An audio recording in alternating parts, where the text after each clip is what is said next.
함께 나누실 성경 말씀 베드로전서 3장 1절에서 12절의 말씀.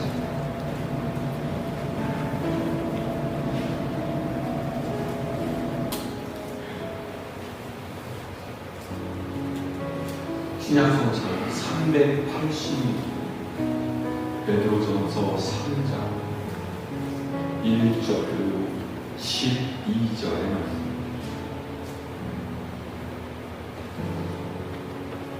제가 하면 여러분의 저를 힘내시길 바랍니다. 아내들아, 이와 같이 자기 남편에게 순종하라. 이는 꼭 말씀을 순종하지 않는 자라도 말로 말미암지 않고 그 아내의 행실로 말미암아 구원을 받게 하려 함이니, 너희 단장은 머리를 꾸미고 금을 차고 아름다운 옷을 입는 외모로 하지 말고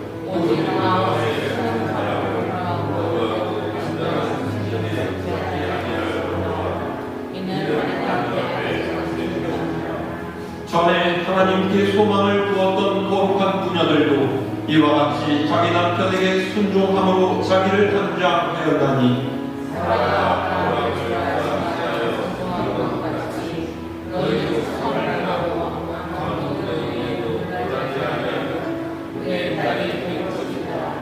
남편들아, 이와 같이 지식을 따라 너희 아내와 동거하고 그를 더 연약한 그릇이요 또 생명의 은혜를 함께 이어받을 자로 하라. 귀히 여기라. 이는 너희 기도가 막히지 아니하게 하려 함이라.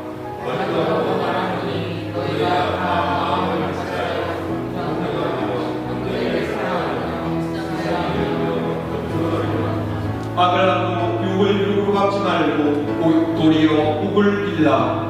이를 위하여 너희가 부르심을 받았으니 이는 복을 이어받게 하려 하심이라.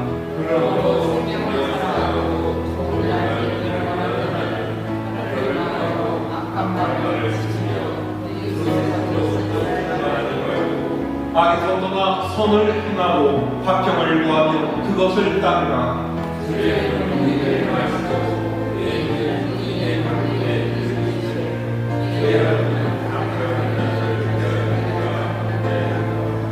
아멘. 할렐루야.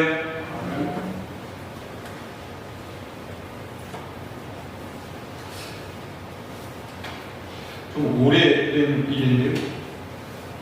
예전에 부부의 날을 맞아서 한 온라인 리서치 업체가 기혼 남녀 686명에게 설문조사를 했습니다. 질문 내용이 뭐냐 하면요, 지금의 결혼을 후회해 본 적이 있습니까? 라고 하는 질문이었습니다. 여러분 어떻습니까? 참, 뭐라고 말해야 될지 모르겠어요. 이런 이 질문을 했더니 그 중에 남편은 62% 그리고 부인은 74%가 결혼을 후회해 본 적이 있다라고 대답했어요. 다시 태어나면은 지금의 배우자와 결혼을 하겠느냐? 라는 질문을 했더니 결혼하지 않겠다라는 답변이 절반 훌쩍 넘었어요. 뭐 이해가 가세요? 다들 고개를 끄덕거리면서 물론 남편도 또 아내도 각자의 입장과 사정이 있을 것이고요. 이렇게 대답하게 되는 여러 가지 이유와 변명이 있겠죠. 어쨌든 이 사실은요, 결혼 생활을 행복하게 유지하는 것은 결코 쉽지 않다라는 것을 증명해 주는 일일 것입니다. 자, 그러면 이 어려운 부부관계를 잘 유지하기 위해서 어떻게 해야 하느냐라고 하는 거예요. 오늘 읽은 성경 말씀을 보면요, 1절에서 6절까지는 아내가 남편에게 해야 할 도리에 대해서 이야기를 하고 있고, 7절은 남편이 아내에게 해야 할 도리에 대해서 이야기하고 있어요. 왜 여자는 6절이나 되고 남자는 1절밖에 안 됩니까? 분량으로 따지면 균형이 맞지 않잖아요. 아내가 남편에게 해야 할 의무와 책임을 훨씬 더 많이 언급하고 있습니다. 왜 그렇게 했어요? 남녀 차별이라서 그렇게 했습니까? 부부관계란 남편과 아내 둘 다 잘해야지 어느 한쪽만 잘한다고 해결되는 문제가 아니지 않습니까? 그럼에도 이 편지를 쓴 사도 베드로는 아내가 남편에게 어떤 태도를 보여야 하는지에 대해서 훨씬 더 많이 강조하고 있습니다.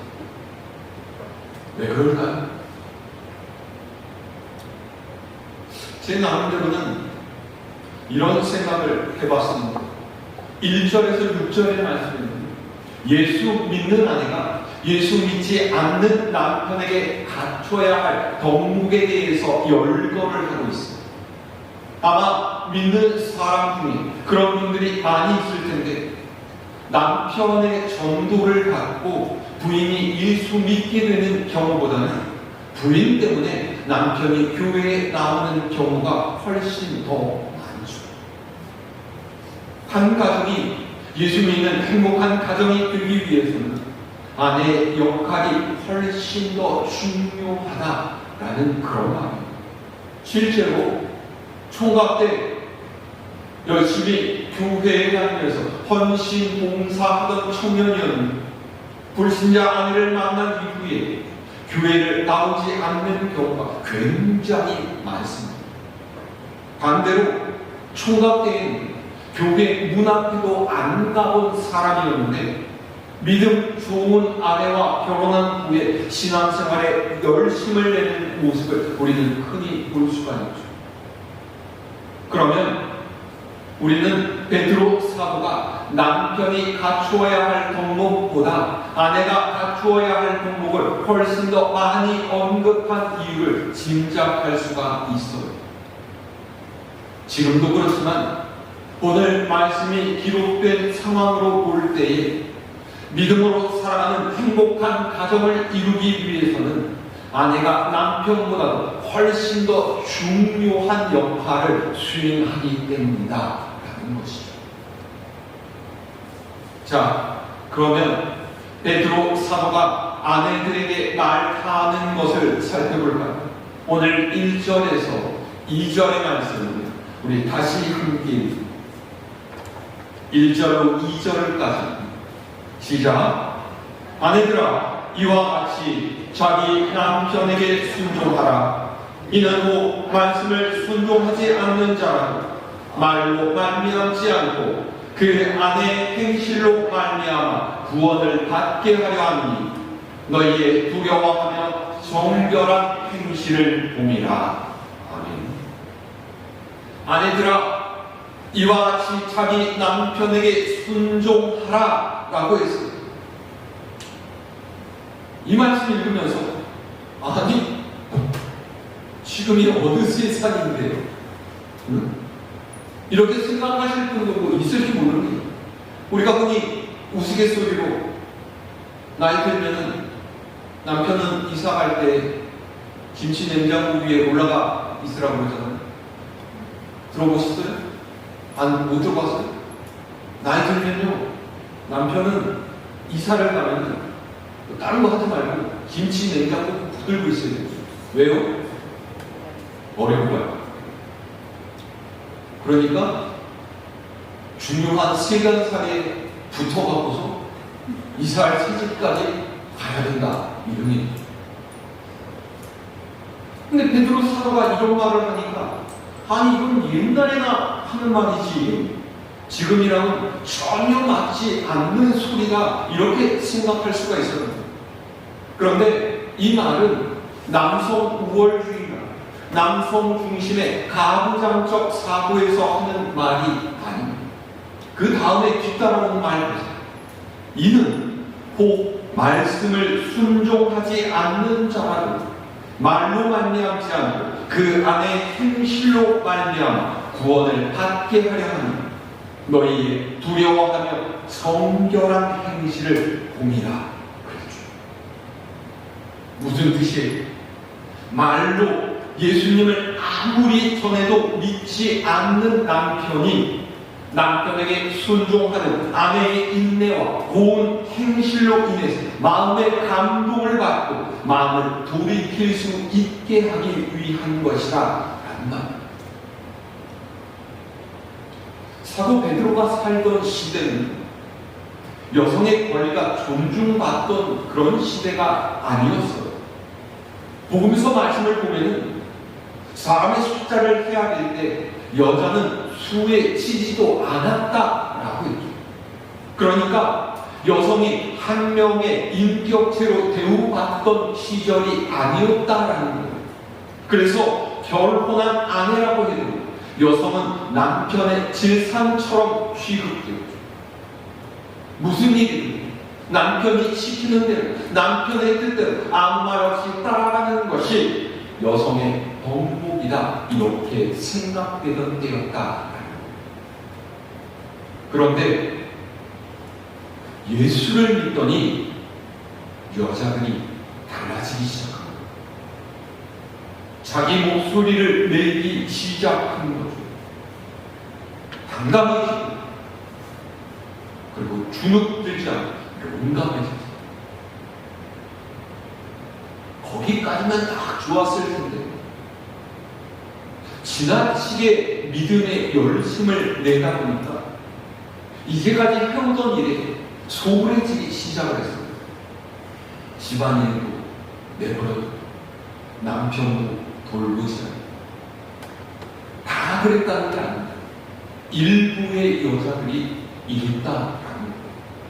그러니까 기존 질서에 쩔어있던 남편들이랑 부딪히기 시작하는 거예요. 아직 복음을 듣고 구원받지 못한 채 세상 논리에 따라 살던 이 남편들이 어떻게 생각을 했겠습니까? 교회는 사람을 만드는 것이 아니라 사람을 버려놓는 곳이다 이렇게 생각한 거죠. 그러니까 아내들의 신앙생활에 불만을 품고 반대하고 교회에 가지 못하게 했다라는 거예요. 그래서 사도 베드로가 이런 편지를 쓴 거죠. 그 당시에 여성들에게 남편에게 순종하십시오 라는 말은 뭐 할 필요가 없는 전혀 불필요한 말이었는데도 불구하고 이런 말을 해야 될 필요가 있게 되었다라는 거예요.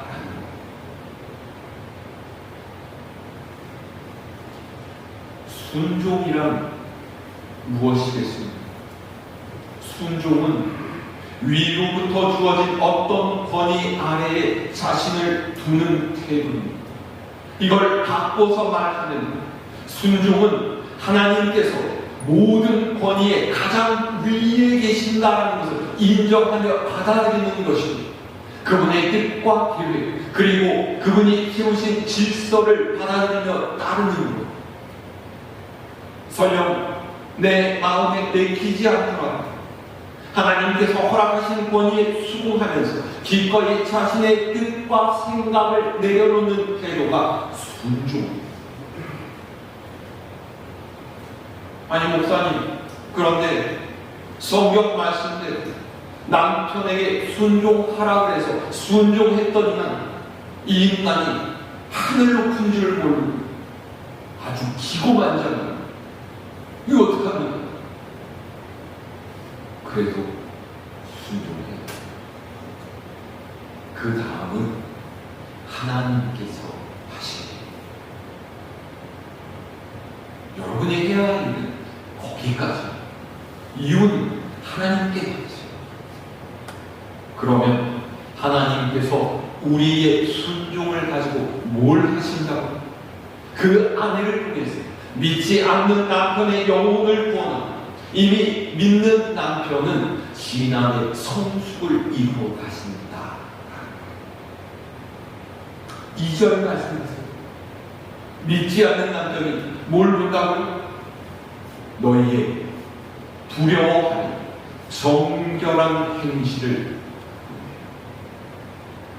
여기서 두려워한다라는 말은 남편을 무서워한다, 남편이 성질 부리고 혹 폭력이라도 쓸까봐 두려워한다, 이런 말이 아닙니다. 여기서 두려워한다라는 것은 하나님을 두려워한다라는 거예요. 하나님을 경외해서 범사에 조심하는 삶을 사는 것, 그것을 두려워한다라고 표현하는 것이죠. 그러면 정결한 행위는 그 안에 일상에서 믿음의 근거에서 살아가고 있는지, 거룩한 성도답게 사느냐라고 하는 거예요. 남편이 아내의 이런 태도를 보고서 하나님께로 돌아서게 된다라는 거죠.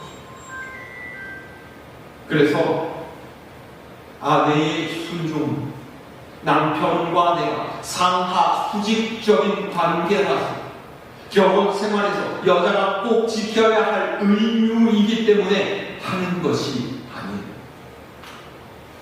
가정을 더욱 튼튼하고 아름답게 세워가도록 하기 위한 지혜로운 방법이죠.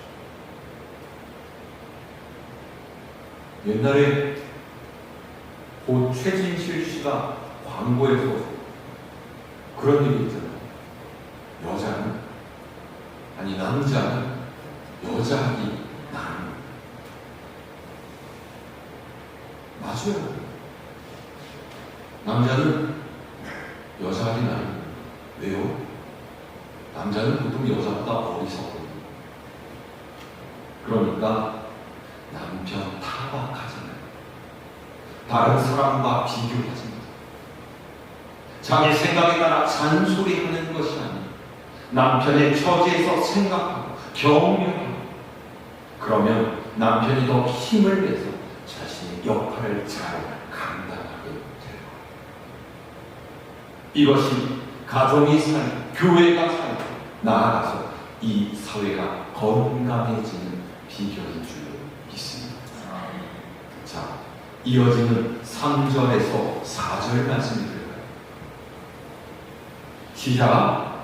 너희의 당장은 머리를 꾸미고 금을 차고 아름다운 옷을 입는 외모로 하지 말고 오직 마음에 숨은 사람을 온유하고 안정한 심령에 썩지 아니할 것으로 하라. 이는 하나님 앞에 값진 것이니라. 아멘. 확실히 여자들이 화장하고 자신을 꾸미는 데는 남자가 훨씬 더 많은 노력을 기울입니다. 왜요? 남자는 꾸며봤자 별거 없어요. 근데 여자는 안 그렇죠. 여자는 아름다움을 추구하는 존재이기 때문입니다.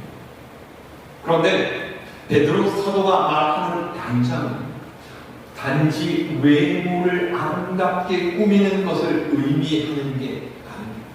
아니, 그렇다고 머리를 이쁘게 꾸미고 액세서리를 차고 이쁜 옷 입는 것 하지 말아라, 다 쓸모없다, 이런 뜻이 아닙니다. 그런 단장보다 훨씬 더 중요한 단장은 내적인 인격의 단장입니다. 그래서 뭘 하라고요? 마음에 숨은 사람, 겉사람이 아닌 속사람을 꾸며라. 무엇으로? 온유함과 안정된 심령으로 하라. 우리 속담에 아름다운 꽃에는 가시가 있다, 이런 말 있지 않습니까? 어느 때 이런 말씀이, 얼굴이나 몸매는 참 예쁜데 말이나 행동, 사고방식이 그에 걸맞지 않은 여성을 일러서 우리가 이렇게 이야기하죠. 그러니까 외적인 아름다움보다 훨씬 더 중요한 것이 있다라는 거예요. 그게 뭐라고? 마음의 숨은 사랑, 내적인 인격. 외적인 아름다움은 아무리 애를 쓰고 노력을 해도 세월 앞에, 시간 앞에 무력하게 사라집니다. 우리가 알잖아요. 지금은 비록 내가 이렇게 생겼지만 젊었을 때는 미스 코리아보다 훨씬 더 이쁘지 않으셨어요? 아니요. 난 그런 줄 알았어. 해가 갈수록 나날이 몸이 불어나 주름살이 늘어갑니다. 피부도 늘어지고 어느새 검버섯까지 생겨요. 또 어떡합니까? 사람은 가는 시간을 막을 수가 없어요. 그런데 외모와는 반대로 온유하고 안정된 심령으로 치장한 속사람, 세월이 가면 갈수록 더욱 아름답게 빛을 발한다. 잠언 31장 30절에서 31절 말씀 이렇게 기록이 되어 있습니다. 제가 읽어드리겠습니다. 고운 것도 거짓되고 아름다운 것도 헛되나 오직 여호와를 경외하는 여자는 칭찬을 받을 것이다. 그 손의 열매가 그에게로 돌아갈 것이요 그 행한 일로 말미암아 성문에서 칭찬을 받으리라. 아멘. 정확하게 맞는 말 아니겠습니까? 여러분 지금까지의 믿음 생활을 돌이켜보세요. 우리 기억 속에 남아있는 사람들은 이쁘고 잘생긴 사람이 아니에요. 하나님을 잘 믿고 선한 말과 행동으로 이웃을 돌보면서 덕을 끼친 사람, 그런 사람이 우리의 기억 속에 남아있지 않습니다.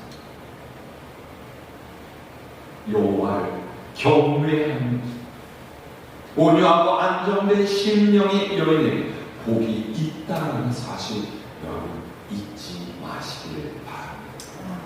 자, 내려가서 7절의 말씀 들어볼까요? 시작. 남편들아 이와 같이 지식을 따라 너희 아내와 동거하고 그를 더 연약한 그릇이요 또 생명의 은혜를 함께 이어받을 자로 하라. 귀히 여기라.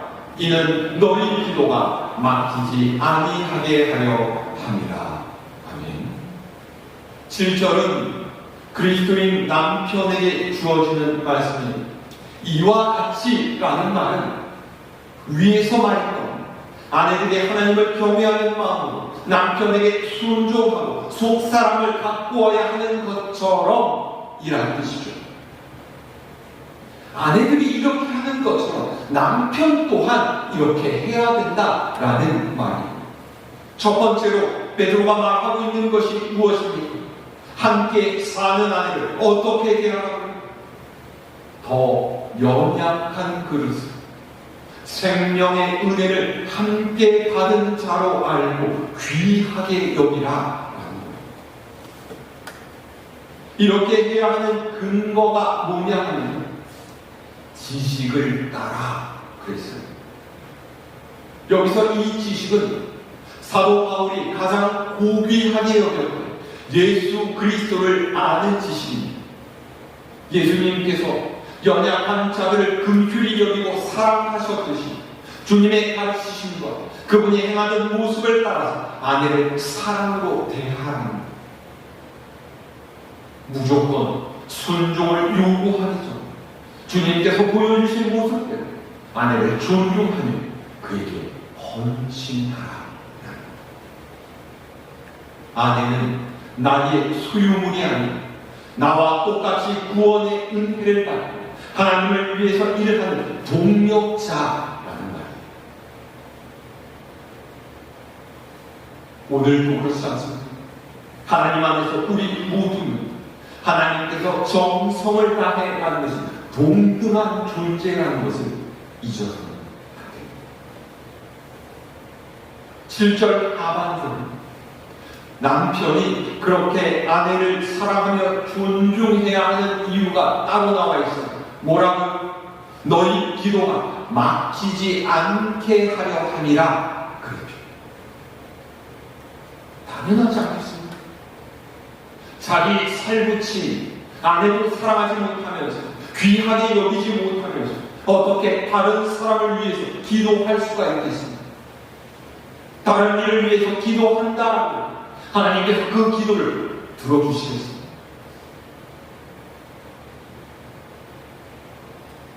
보세요. 아내를 향한 그리고 남편을 향한 베드로의 이 모든 말이 무슨 뜻이겠습니까?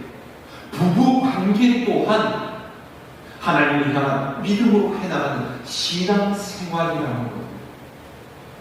남녀가 모두 이것을 위해서 부르심을 받았다라는 것이고, 아내가 남편을 존경하고 남편이 아내를 사랑하는 것은 우리가 맺어야 할 믿음의 열매라는 것이 우리의 삶에 믿음과 분리되어 있는 것은 아무것도 없습니다. 사실 결혼해서 부부가 함께 살다 보면 연애할 때처럼 항상 설레고 불타오르지는 않습니다. 그죠? 아니라고요. 그런데 함께한 세월이 쌓이면 열정은 사라지고 서로를 향한 깊은 신뢰가 쌓여요. 그래서 굳이 말하지 않아 서로를 잘 이해하고 알아. 그런데 그렇게 되기까지는 숱한 고비를 넘어가야 합니다. 그걸 잘 이겨내지 못하면 이제 사네 안 사네 그런 말이 나옵니다. 우리 믿음 생활 마찬가지입니다. 어떻게 매일 즐거울 수가 있겠습니까? 때로는 우리의 믿음의 경우에 힘겨운 길을 걸을 때가 있고 하기 싫은 일을 할 때도 있습니다. 하지만 그 모든 것들을 오래 참아 견뎌내는 것이 바로 신앙생활. 남편, 아내, 각자의 자리에서 하나님의 영광을 위해 사랑하는 존재, 그것이 이 땅에서 하나님의 구별된 백성인 우리의 할 일이라는 것 여러분 기억하시길 바랍니다. 자, 마지막으로 8절에서 12절 말씀입니다. 내 형제, 내 이웃을 위한 도리를 말씀하고 있습니다. 8절에서 9절 말씀을 읽어볼까요? 8절로 9절까지 시작. 마지막으로 말하노니 너희가 다 마음을 같이하여 동정하며 형제를 사랑하며 불쌍히 여기며 겸손하며 악을 악으로 욕을 욕으로 갚지 말고 도리어 복을 빌라. 이를 위하여 너희가 부르심을 받았으니 이는 복을 이어받게 하려 하심이라. 아멘. 사도 베드로는 8절에서 9절까지 믿는 이가 생활 속에서 실천해야 하는 5가지의 행동 수칙에 대해서 이야기를 하고 있습니다. 서로 동정하고 형제를 사랑하고 불쌍히 여기고 겸손하고 복을 빌어주라는 거죠. 그런데 이 모든 것을 하기 위한 전제라는 게 있습니다. 뭐예요? 마음을 같이 해야 된다. 마음을 같이 한다라는 것이 무슨 뜻입니까? 부모가 아이를 이해하기 위해서는 부모가 아이의 눈높이까지 내려가야 합니다. 그래야 소통이 이루어지죠. 이렇게 마음을 같이 한다는 것은 다른 사람의 생각과 뜻을 내 뜻에 맞추라고 강요하는 것이 아니라 내가 낮아져서 다른 사람 수준으로 내려가는 것. 사도 바울은 빌보 교회에 보낸 편지에서 서로 마음을 같이 하라 이야기하면서 이 마음이 곧 예수 그리스도의 마음이라고 이야기합니다. 그러니까 하나님이신 예수님께서 사람으로 나타나셔서 우리의 마음과 아픔을 아시고 우리를 섬기셨던 것처럼 주님의 그 마음을 형제와 이웃을 보듬어 안는 것이 마음을 같이 하는 것이다 라는 말입니다. 그렇게 마음을 같이 할 때 동정, 사랑하고 불쌍히 여기면서 겸손하게 될 수 있다. 구절의 말씀은 악을 악으로, 욕을 욕으로 갚지만 도리어 복을 빌어주라 라고 해요. 복을 빌라 라는 말은 칭찬하고 격려해 주라 라는 말이죠. 아니, 어떻게 악을 행하는 사람, 나를 욕하는 사람에게 복을 빌어줄 수가 있습니까? 나를 괴롭히는 사람, 내 마음에 상처를 입힌 사람, 생각만 해도 성질이 부글부글 끓어오르는 그런 사람을 향해서 여러분 복을 빌어주신 적 있으세요? 없으십니까? 굉장히 힘든 일이에요. 정말 어렵습니다. 그래서 주님께서는 우리에게 성령을 보내주십니다. 나 혼자서는 할 수 없는 일이지만 우리 안에 계신 성령께서 힘을 주실 때 우리가 그 모든 것들을 해낼 수 있게 된다.